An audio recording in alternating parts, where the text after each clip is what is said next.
I'm going to be taking you through all of the changes and the rotation that you need to do in the pre-patch for Mists of Pandaria Classic. One little thing to say, this is not going to be a full in-depth guide because this patch is only around for 3 weeks before we obviously go on to the full Might of Pandaria. But I will be going through all the changes and the current rotation at a higher level for you today.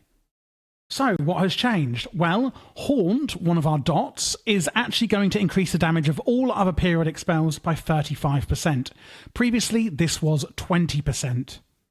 It's still going to inflict your direct damage when you cast it, but it will now consume a Soul Shard. This is going to add a little bit of management to the current dots, which are actually worth buffing on their strength, your remaining shards, and also the fight duration and things like that. It will no longer restore any health when the effect ends, but it doesn't have a cooldown anymore. Soulswap is really interesting. This is now going to copy your damage over time effects instead of removing them, making cleaving fights and AoE a lot easier. What we can actually do when we go into combat is use Soulburn and then immediately use Soulswap to add Unstable Affliction and Corruption straight onto our target.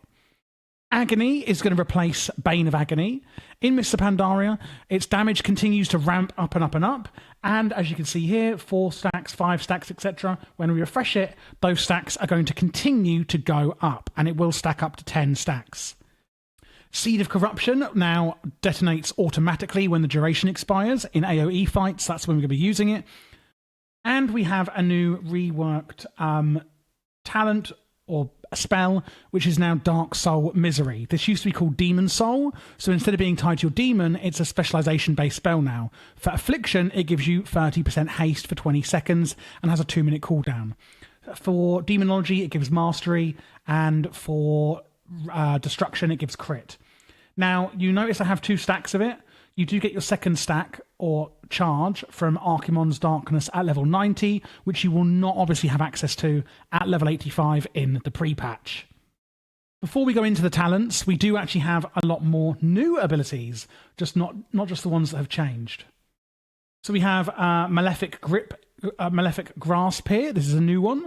While channeling it, we deal direct damage to our target and 30% of our dot damage, meaning you get all your dots up and then use Malefic Grasp to basically do extra damage, and we're using this as a filler.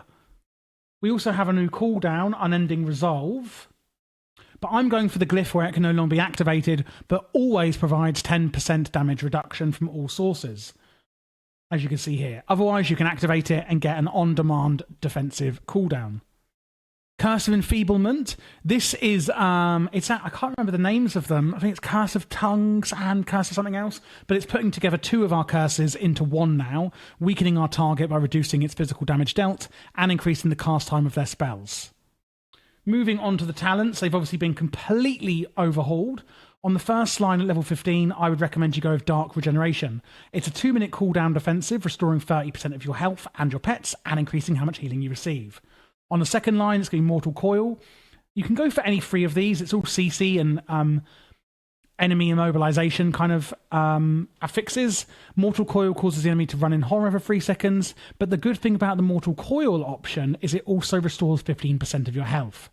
Dark Bargain prevents all damage for 8 seconds. And when the shield fades, 50% of that preventative damage is dealt over 8 seconds. So it just helps slow some damage to you. Unbound Will purges all magic effects and movement impairing effects.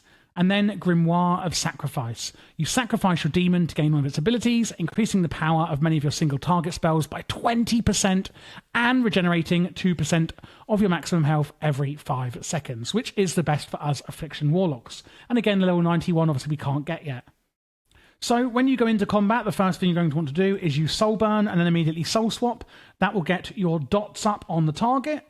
We're then going to put up a Haunt to increase how much damage we're doing to the target, and then we're going to be using Malefic Grasp.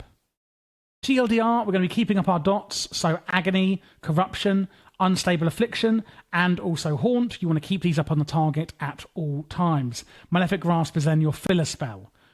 At 20% health and lower, you would then swap from Malefic Grasp over to Drain Soul instead.